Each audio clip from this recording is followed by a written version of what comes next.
Okay class, हम waterfall model discuss कर रहे थे। फर्दर कोई और क्यूरी, कोई और सवाल?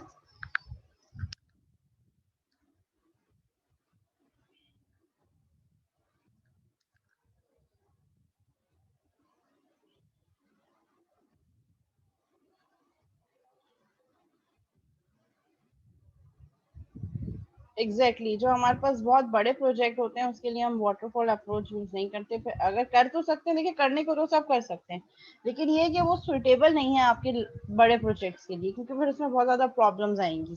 आप जो है वो सक्सेसफुली डेवलपमेंट कर नहीं सकेंगे, इन बिटवीन बहुत ज्यादा केओस आएंगे, बहुत ज्यादा प्रॉब्लम्स आएंगी, मैनेज करना मुश्किल होगा। तो हम और मॉडल डिस्कस करेंगे। हम रेड यूज कर सकते हैं, बट उसकी भी कुछ लिमिटेशंस हैं कि रैपिड एप्लीकेशन डेवलपमेंट कब यूज हो सकता है। हम स्पाइरल मॉडल की तरफ जा सकते हैं। बड़े प्रोजेक्ट के लिए यूजली हम इंक्रीमेंटल या एवोल्यूशनरी डेवलपमेंट की तरफ जा रहे होते हैं। अब ये क्या होती है ये हम देखेंगे। यहाँ तक क्लियर है वाटरफॉल तक? वाटरफॉल की लिमिटेशन क्या है, इसके एडवांटेज क्या है? वैसे ये है कि बहुत ज़्यादा सिंपल मॉडल है। इसको यूज़ करने के लिए कुछ एक्स्ट्रा स्किल्स वगैरह की आपको रिक्वायरमेंट नहीं होती।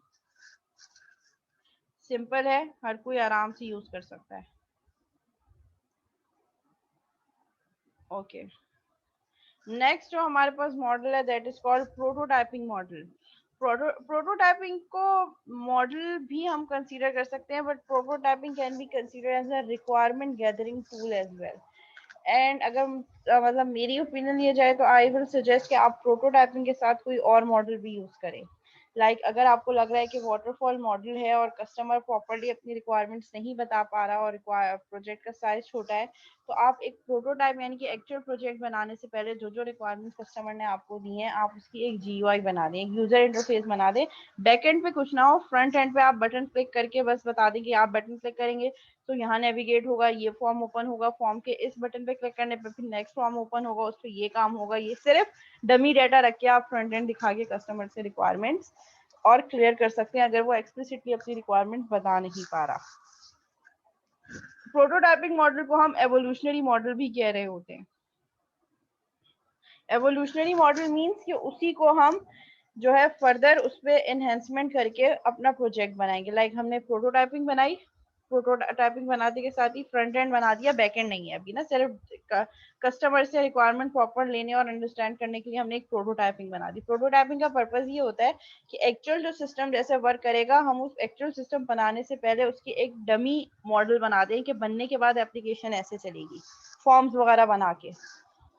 सो प्रोटोटाइपिंग मॉडल जो है वो एक एवोल्यूशनरी अप्रोच है, came to pictures because of failures that occurs in the final version of the software application developed using the waterfall. ठीक है, वो कह रहे हैं कि अभी थोड़ी देर पहले हमने डिस्कस किया था कि हम वाटरफॉल में कस्टमर से स्टार्ट में कम्युनिकेट करते हैं, जहाँ पे सारी रिक्वायरमेंट्स एक साथ बताना उसके लिए पॉसिबल नहीं है, और अगर नॉन टेक्निकल यूज कस्टमर है तो फिर तो बहुत ही प्रॉब्लम होगी।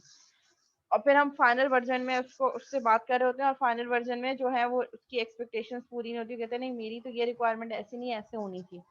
तो उस चीज को ओवरकम करने के लिए फिर प्रोटोटाइपिंग मॉडल आया कि क्यों ना हम एक ऐसा मॉडल भी यूज करें जिसमें हम इनिशियल ही एक इंटरफेस बना दें, उस इंटरफेस के थ्रू हम अपने पूरे सिस्टम का वर्कफ्लो बता दें कि एप्लीकेशन कैसे वर्क करेगी। A prototype is the sample implementation of the system that shows limited and main functional capabilities of the proposed system, जिसमें हम बहुत लिमिटेड, और क्योंकि ज़ाहिर है इतना टाइम हमारे पास होता नहीं है कि हम पहले प्रोटोटाइपिंग पे इतना फोकस करें, फिर कस्टमर को दिखाएं, वो उसको ओके करे, फिर चेंजेस बताएं, फिर हम एक्चुअल डेवलपमेंट कब करेंगे। तो एक एज अ सैम्पल के तौर पे हम एक सिस्टम बना देते हैं with limited and main functionality, जो कि हमारे सिस्टम को डिपिक्ट कर रहा हो कि जो सिस्टम हम बनाने जा रहे हैं वो इस तरीके से वर्क करेगा। After a prototype is build, आपकी प्रोटोटाइप जब बन जाएगी, it is delivered to the user for the evaluation. फिर आप वो यूजर के हैंड ओवर करेंगे और उसको कहेंगे कि आप इसको इवेलुएट करें। क्योंकि अभी हमने सिस्टम बनाना स्टार्ट नहीं किया, अभी हमने सिंपल एक सिस्टम का एक सैंपल, एक डमी सिस्टम बना दिया। The prototype helps the user determine how the future feature will function in the final software. वो आपका यूजर उसको जो है एज्यूम कर सकता है कि मेरा जो फाइनल एप्लीकेशन बनेगी वो इस तरह की बनेगी। The customer provide suggestions and improvements on the prototype. आपका कस्टमर आपको जो है वो फीडबैक देगा और उसमें रिलेटेड कुछ सजेशंस वगैरह जो उसकी और फर्दर होंगी, ये उसके लिए काम करेगा। हाँ, ये हर सिनेरियो के हिसाब से काम करेगी। अगर लर्निंग मैनेजमेंट सिस्टम है तो आपका जो टीम है वो एक लर्निंग मैनेजमेंट टाइप की एक एप्लीकेशन दिखा देगी। The development team implements the suggestions in the new prototype. Let's suppose customer ने कोई suggestion या recommendation दी कि final system में मुझे ये चीजें चाहिए जो इस prototyping में नहीं है, तो उस suggestion को या recommendation को आपकी टीम आपकी prototype पे add on करेगी, जिसको again आपका जो है वो user evaluate करेगा। जब तक उसकी evaluation complete नहीं हो जाएगी, जिस satisfactory नहीं होगी, जब तक आप उसी prototyping पे focus करके उसको enhance करते रहेंगे।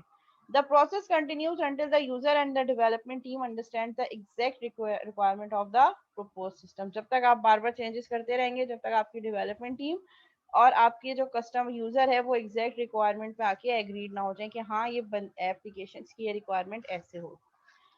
When the final prototype is developed, the requirement is considered to be frozen. जैसे ही आपकी प्रोटोटाइप फाइनल हो जाएगी, दोनों उसको एग्रीड करेंगे, अप्रूव कर देंगे, उसके बाद आपकी रिक्वायरमेंट्स फ्रीज हो जाएंगी। Now further requirements cannot be add on till the deployment of the software. The prototyping approach is used in the requirement gathering. Usually हम इस approach को कहाँ use करते हैं? Requirement gathering and analysis phase में। To capture the exact requirement of the proposed system. Means वो जो एक आपकी drawback था waterfall model का, उसको आप in sync with prototyping भी यूज कर सकते हैं। तो प्रोटोटाइपिंग मॉडल को आप वाटरफॉल में यूज कर सकते हैं, सो दैट आप कस्टमर की रिक्वायरमेंट को प्रॉपर ले लें और रिक्वायरमेंट को सर्टेन टाइम के बाद फिक्स कर दें। After the requirements are freezed, the remaining phases of the development process needs to be executed to complete the development of the software system. Once the requirements has been completed, आपकी फिर further system की जो है वो development के जो different phases हैं वो उसी तरीके से work करेंगे। तो इस scenario के accordingly अगर हम देखें तो prototyping itself alone एक कोई model नहीं है। It can be used with another model as a requirement gathering tool. ठीक है, ये इसके जो है वो वर्क फ्लो, इसको जरा देख लें।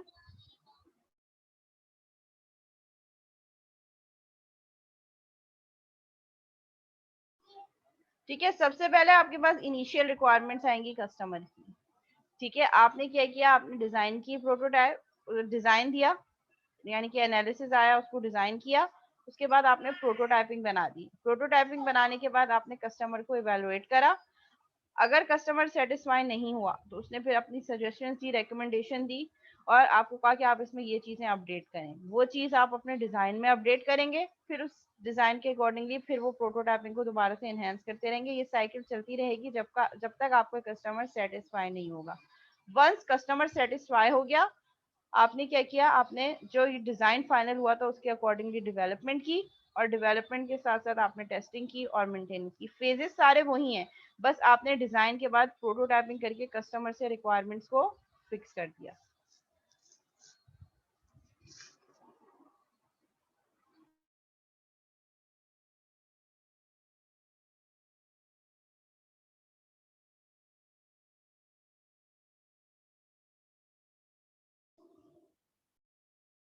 मैम कस्टमर से तो रिक्वायरमेंट वन टाइम ही लेंगे ना, तो बार बार आइटरेशन की तो हमें जरूरत नहीं पड़ेगी।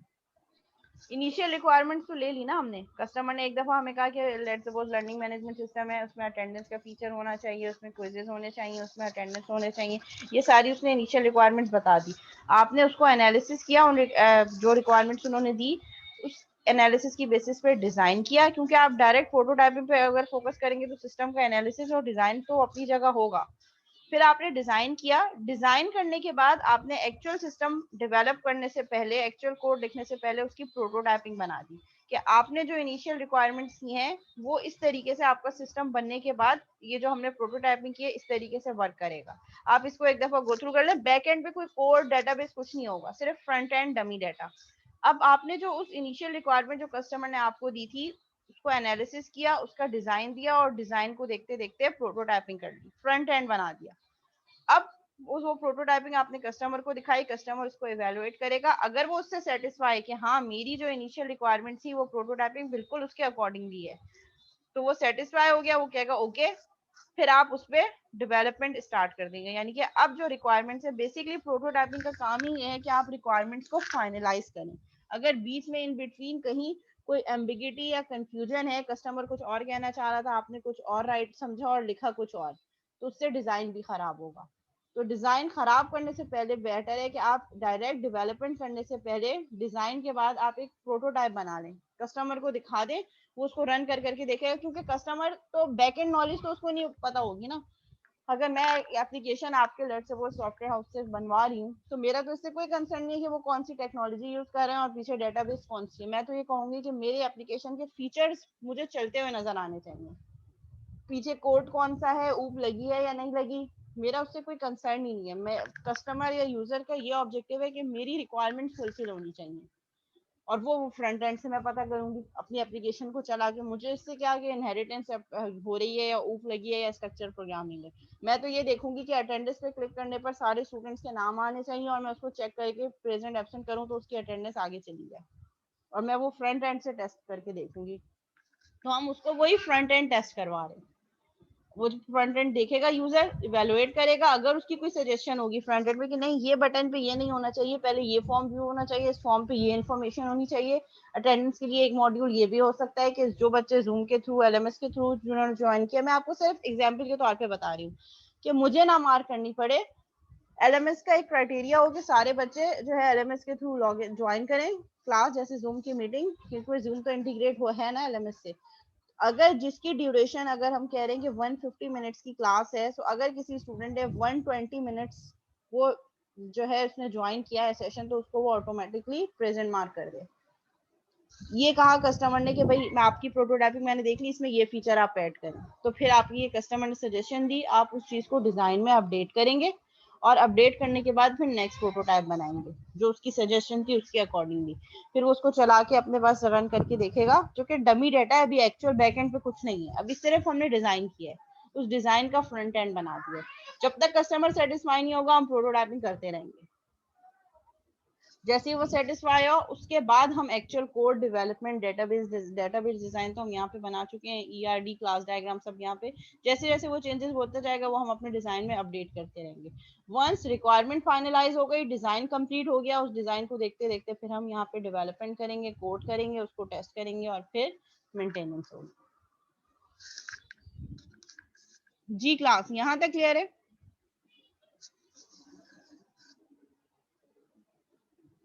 Yes ma'am. जी अगर कोई क्वेश्चन है, कोई क्यूरी है किसी को, तो पूछ सकते हैं आप लोग, नहीं तो फिर हम मैम आगे बढ़ जाए। मैम प्रोटोटाइपिंग में हम जैसे कि स्ट्रक्चर बनाते हैं पहले, और वाटरफॉल में भी। वाटरफॉल में मतलब कि एनालिसिस करते हैं, डिजाइन करते हैं, इम्प्लीमेंट, टेस्टिंग वगैरह, तो इन दोनों में डिफरेंट क्या है?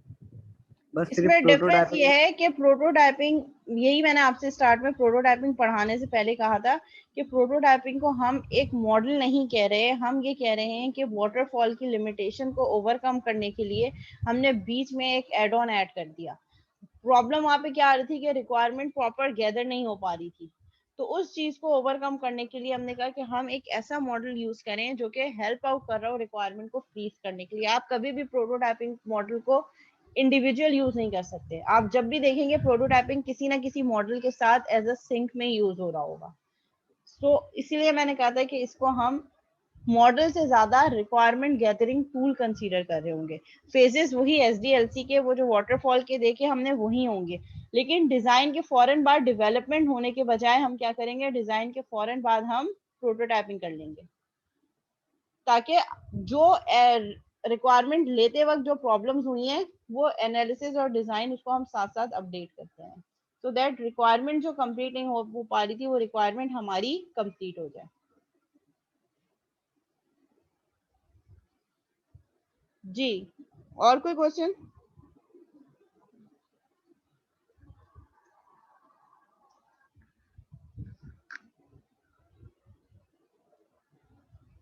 Need for a prototype in software development. अब क्वेश्चन यहाँ पे कि हमें इस प्रोटोटाइपिंग की जरूरत क्या है, वही आपका question. An important person is to illustrate the input data, format messages, reports, and the interactive dialogues to the customer. आप कस्टमर को ये बता दें कि आप उसका इनपुट डाटा किस फॉर्मेट में होगा, क्या क्या इन्फॉर्मेशन होगी, मतलब ग्राफिकली आप उसको सारी चीजें रिप्रेजेंट कर रहे हैं, रिपोर्ट्स किस तरीके से शो होंगी, डाटा किस तरीके से रिप्रेजेंट होगा, कस्टमर आप के सिस्टम से कैसे कम्युनिकेट कर सकता है through interface.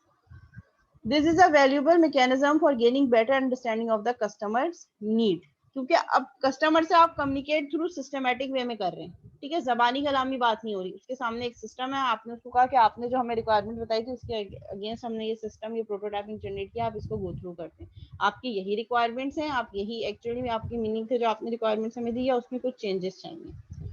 How the screen might look like, screen किस तरीके से दिखेगी कस्टमर को, how the user interface would behave, button पे क्लिक करने पे यूजर इंटरफेस या कोई भी ऑप्शन सिलेक्ट करने पे आपका यूजर इंटरफेस किस तरीके से वर्क करेगा, how the system will produce output, और आउटपुट किस फॉर्म में जनरेट होगा, लाइक अगर वो कह रहा है अटेंडेंस मार्क हो जानी चाहिए, तो जब अटेंडेंस मार्क होगी तो उसके पास कैसी लिस्ट व्यू होगी, या कोई CSV होगी, एक्सेल फाइल होगी, या वहीं सिस्टम पे जनरेट होगा कि ये सारे स्टूडेंट प्रेजेंट हैं, इतने प्रेजेंट हैं, इतने एब्सेंट हैं। तो ये सारी चीजें कस्टमर को एक्चुअल सिस्टम बनने से पहले ही एक इंटरफेस उसको नजर आ जाएगा कि बनने के बाद एप्लीकेशन ऐसी होगी। टाइप्स ऑफ प्रोटोटाइप्स क्या होती हैं हमारे पास, डिफरेंट हमारे पास जो है वो कैटेगरी के अकॉर्डिंगली 3 कैटेगरीज हैं, ठीक है, functional prototype, display prototypes and miniatures.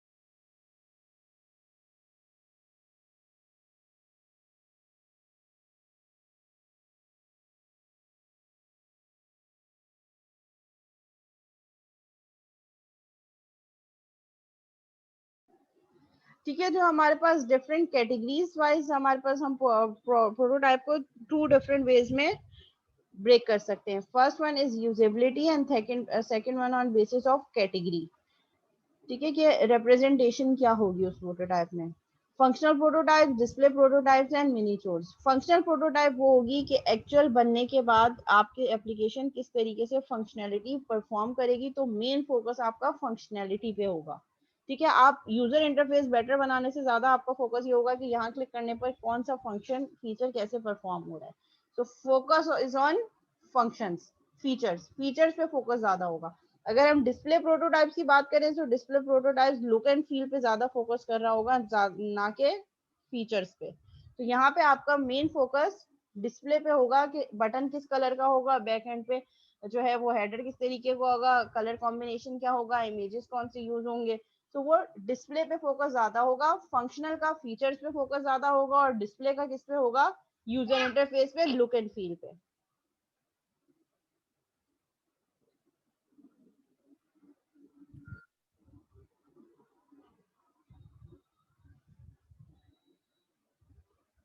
और आपके पास जो मिनिएचर प्रोटोटाइपिंग होती है वो इस तरीके की होती है, लाइक कोई कैरेक्टर ऑब्जेक्ट की तरह आप उसको रिप्रेजेंट कर रहे होते हैं, कि लेट सपोज कि आप एक कैरेक्टर हैं, कोई एक ऑब्जेक्ट है, और वो किस तरीके से आपके सिस्टम को यूज कर रहा है। लाइक अगर कोई गेमिंग एप्लीकेशन है, उसके 3D मॉडल जनरेट करके आप एक जो है वो, लेट सपोज कि अगर आप कह रहे हैं कि कोई ऐसी एप्लीकेशन है, कोई गेम्स वगैरह के लिए ज्यादा हम इस तरीके से ये मिनीचोर्स यूज कर रहे होते हैं, वो किस तरीके से फोकस कर रहे होते हैं कि आपके एक ऑब्जेक्ट को, एक कैरेक्टर को as a gaming object 3D model में जनरेट करके उसकी प्रोटोटाइपिंग करी होती है, कि लेट सपोज कि आप एक ऑब्जेक्ट है, उसका 3D मॉडल में वो किस तरीके से गेम खेल रहा है, किस तरीके से एनिमीज को किल कर रहा है। तो यूजुअली गेम्स या जो 3D बेस्ड एप्लीकेशन होती हैं उसके लिए आप मिनीचोर्स यूज कर सकते हैं।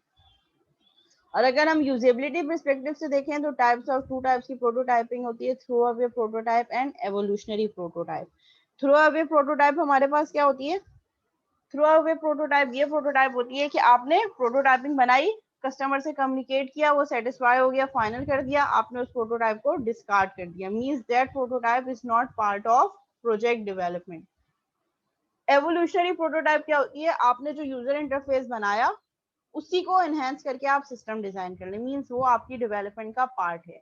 और throw away prototype is just for requirement gathering tool use किया, कस्टमर सेटिस्फाई हुआ, आपने डिजाइन में अपडेट किया और अपनी उस प्रोटोटाइप को डिस्कार्ड कर दिया। तो ये हमारे पास 2 वेज में हम प्रोटोटाइप को एक्सप्लेन करते हैं। जी, यहाँ तक कोई सवाल?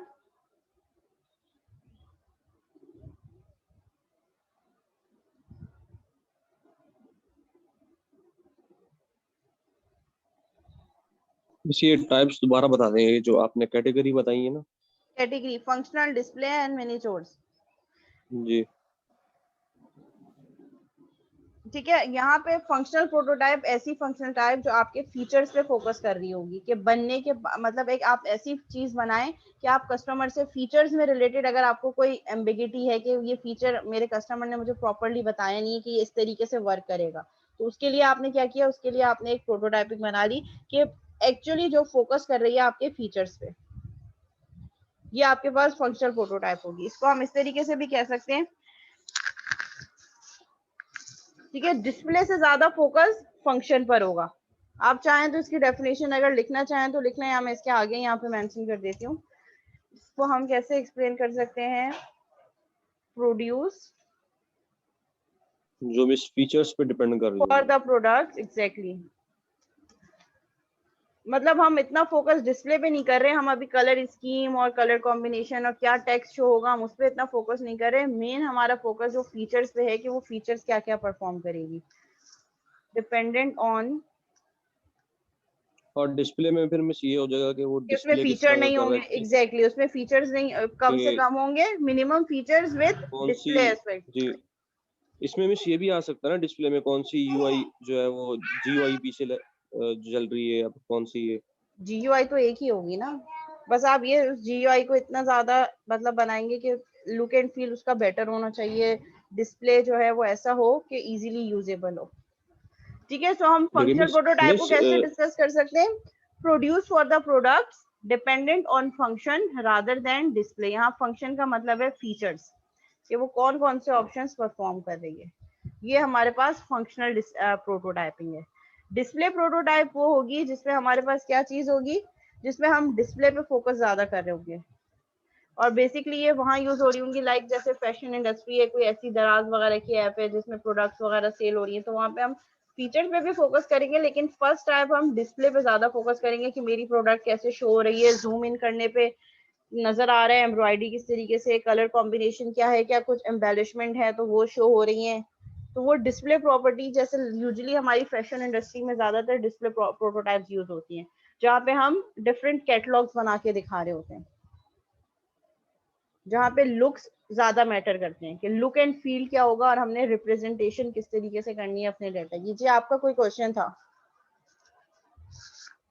कुछ क्वेश्चन आप कर रहे थे अभी, नाम मुझे नहीं याद कौन, कोई अभी जो जिससे मेरी बात हो रही थी जो क्वेश्चन फंक्शनल प्रोटोटाइप पूछ रहे थे। मिस मैं बोल रहा था कि जो जीयूआई के पूछ रहा था मैं आपसे मिस, जीयूआई तो चेंज हो जाती है ना अगर मैंने एक चीज किसी को बना के दी है और वही चीज किसी दूसरे को भी दे रहा हूँ बना के, तो उसकी सिर्फ जीयूआई चेंज कर दूंगा पीछे। हाँ, तो मैं तो एक कस्टमर को दिखाने की बात कर रही हूँ ना, जब आप एक किसी एक कस्टमर को दिखाएंगे तो एट अ टाइम तो एक ही जीयूआई होगी ना, दो दो जीयूआई तो नहीं दिखाएंगे कि एक ये भी है एक ये ठीक भी है है। ठीक। तो एट अ टाइम सही। तो आप, लेकिन मैं ये कह रही हूँ कि आप कोई भी प्रोटोटाइपिंग करें, फंक्शनल प्रोटोटाइपिंग में मेन फोकस फीचर्स पे होगा, और डिस्प्ले प्रोटोटाइप पे मेन फोकस जो है वो आपका लुक पर होगा, लुक एंड फील, कि अपीलिंग है या नहीं है, बटन का कलर क्या है, कंट्रास्ट किस तरीके से, मेन्यू पे क्लिक करने पर पूरा का पूरा ड्रॉप डाउन आ रहा है या नहीं आ रहा। तो फीचर से ज्यादा फोकस किस पे होगा, डिस्प्ले पे, बटन पे क्लिक करने पे कहाँ जा रहा है, अब बार किस तरीके से वर्क कर रहा है, अगर मैं एक फॉर्म से दूसरे फॉर्म पे जा रही हूँ तो क्या हमने कोई इस तरीके से स्टेटस बार लगाया है, स्टेटस बार का कलर क्या है, वो नंबर्स भी शो कर रहा है। तो हम फीचर से ज्यादा किस पे वो फोकस कर रहे हैं, डिस्प्ले पे, कि लुक एंड फील कैसा होना चाहिए, design with more focus on the look and feel rather than feature,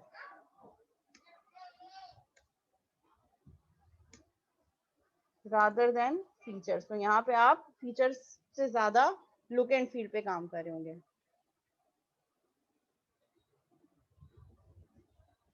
ठीक है, और मिनीचोर ज्यादातर आपकी 3D प्रिंटिंग के लिए यूज होती है, जैसे मैंने आपको बताया कि usually use for 3D models. अगर कोई 3D मॉडल्स हैं जो आपने जनरेट किए, लाइक कोई गेमिंग एप्लीकेशन बनानी है तो उसकी अगर आप प्रोटोटाइपिंग बनाएंगे तो उसके लिए आप ज्यादातर मिनीचोर्स यूज करेंगे। 3D मॉडल के लिए यूज होती है, और इसके लिए आपके पास इसमें दोनों चीजें होती हैं, फीचर्स एंड डिस्प्ले दोनों, कि अगर एक कैरेक्टर है, गेमिंग कैरेक्टर है, कि वो उसको आपने डिस्प्ले किस तरीके से करवाया है, और वो क्या क्या फंक्शनैलिटी परफॉर्म कर रहा है। तो यहाँ पे दोनों चीजें जो है वो शो हो रही होती है। ये आपके पास स्मॉलर वर्जन होता है आपकी एप्लीकेशन का smaller version focused on both display and features, यानी कि दोनों चीजें इसमें ऐड होंगी, display and features.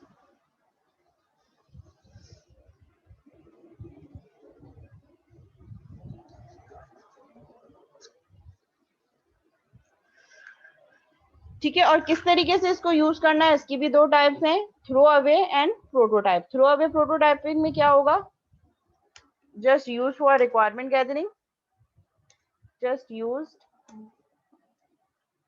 as a requirement gathering tool and after approval discarded। Customer agree हो गया, हाँ मुझे यही चीज चाहिए, आपने उसको डिस्कार्ड कर दिया, मीन्स आपने उसको अपने डेवलपमेंट का पार्ट नहीं बनाया।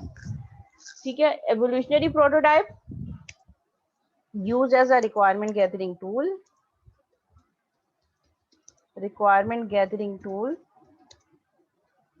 and further use as a part of project। मतलब उसी जो आपने प्रोटोटाइपिंग बनाई उसी को ही प्रोजेक्ट का पार्ट बना दिया, उसी को एनहेंस कर दिया, फ्रंट एंड वही रखा, बैक एंड पे चीजें चेंज कर दी। तो ये आपके पास throw away and evolutionary prototyping की टाइप्स हो गई हमारे पास। When to use prototype, prototype आप कब यूज करेंगे, this is very useful when requirements are not clear. जब आपके पास रिक्वायरमेंट्स क्लियर ना हो या आपको लग रहा है कोई कस्टमर नॉन टेक्निकल पर्सन है, एक्सप्लिसिटली अपनी बात बता नहीं पा रहा कि उसको क्या चीज कैसे चाहिए, उसके लिए आप ये मॉडल यूज कर सकते हैं। Prototype model should be used when the desired system needs to have a lot of interaction with the end users.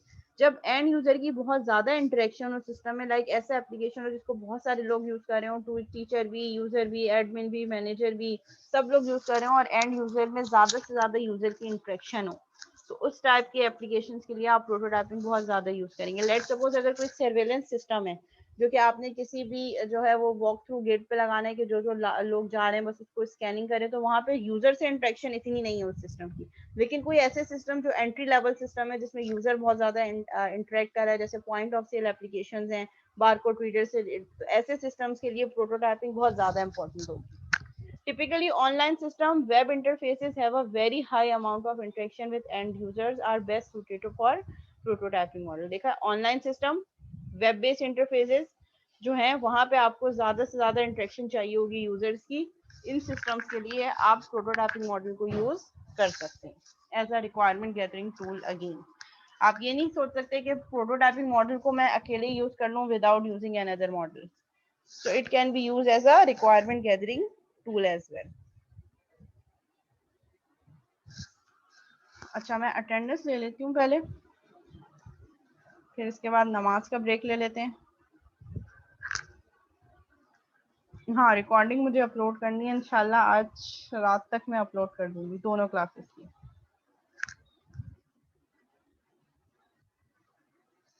अच्छा, अगेन मैं अटेंडेंस ले रही हूँ, जिस स्टूडेंट का नेम कॉल करूँ वो अपनी स्टूडेंट आईडी,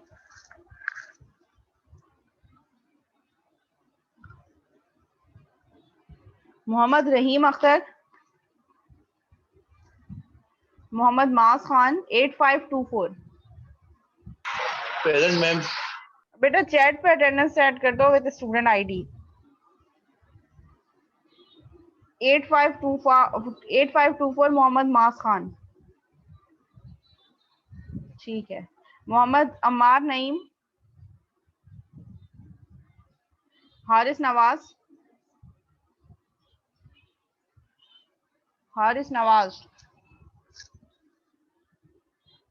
अफराजुल हक, तबस्सुम, मिर्जा असफर बेग, ताहिर बाजवा, सबा बतूल,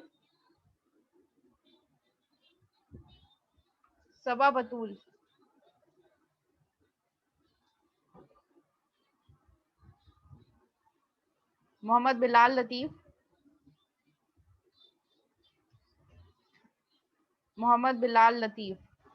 मैम बिलाल मीटिंग में थे, वो अभी अभी गए, उनकी लाइट गई है, आप देख सकती हैं रिकॉर्डिंग में, वो शुरू पूरे सेशन में थे मैम। शामिर। उनका मैसेज आया है कि मेरी लाइट गई है, वो पूरे सेशन में थे, शुरू से क्लास दे रहे थे, वो अभी अभी उनकी लाइट गई है, तो वो कह रहे हैं काइंडली अटेंडेंस लगा दीजिएगा। वैसे वो बोल रहे हैं मैं डेटा पे ज्वाइन कर रहा हूँ, मैंने उसको बोला है कि अटेंडेंस हो रही है, डेटा पे आ सकते हो तो आ जाओ। सिद्रा फातिमा। अमाद रजा। अमाद रजा। प्रेजेंट। बेटा चैट पे अटेंडेंस और स्टूडेंट आईडी सेंड करो। मोहम्मद माज 9906। मोहम्मद माज। मुइज अथर। मुइज अथर। प्रेजेंट। चैट पे स्टूडेंट आईडी और नेम सेंड करो।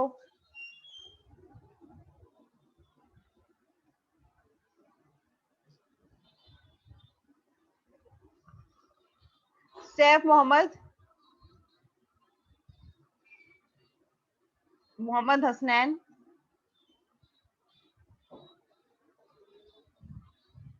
मोहम्मद मुश्तबा। मुअज्जम अली खान। मुअज्जम अली खान।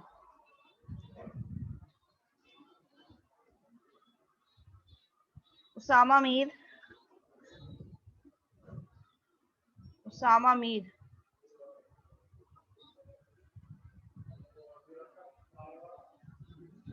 शान हैदर।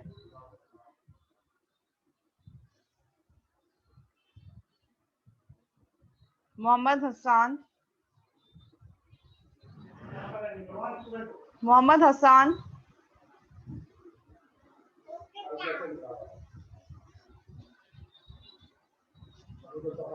नुमान अली। नुमान अली। ओके।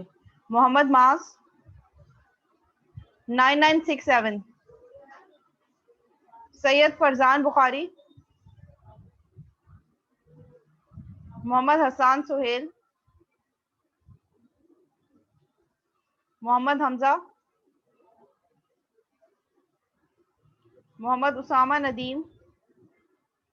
आगा लारोश खान। बिलाल लगा दिया आपकी अटेंडेंस। उबैद खान। सैयद मोहम्मद अनस। हंजला खालिद। हंजला खालिद। मोहम्मद फैजान। शीरीन मशल। मदीहा खान। मोहम्मद इबाद। मलाइका। उमैमा वाहिद। तूबा। तूबा। मोहम्मद शाहजेब जाफरी। मोहम्मद शाहजेब बट। शायान अली। शहरियार आसिफ। शहरियार आसिफ।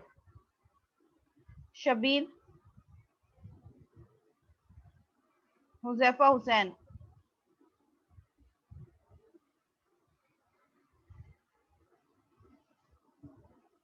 अच्छा, मेरे पास जो स्टूडेंट एब्सेंट आ रहे हैं उसमें शहरियार आसिफ, तूबा एब्सेंट आ रही हैं, हंजला खालिद एब्सेंट आ रहे हैं। उसके अलावा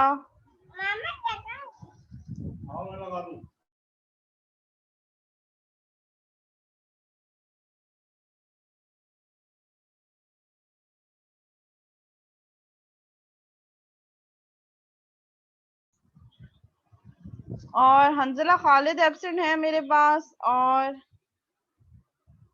मोहम्मद हसान भी एब्सेंट आ रहे हैं 9949। मुअज्जम अली खान 9928। मोहम्मद माज 9906।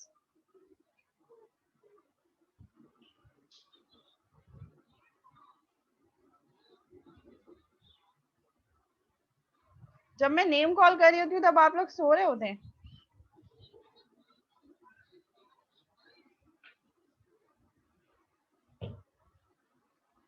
मोहम्मद माज 9906। अमाद रजा एब्सेंट आ रहे हैं।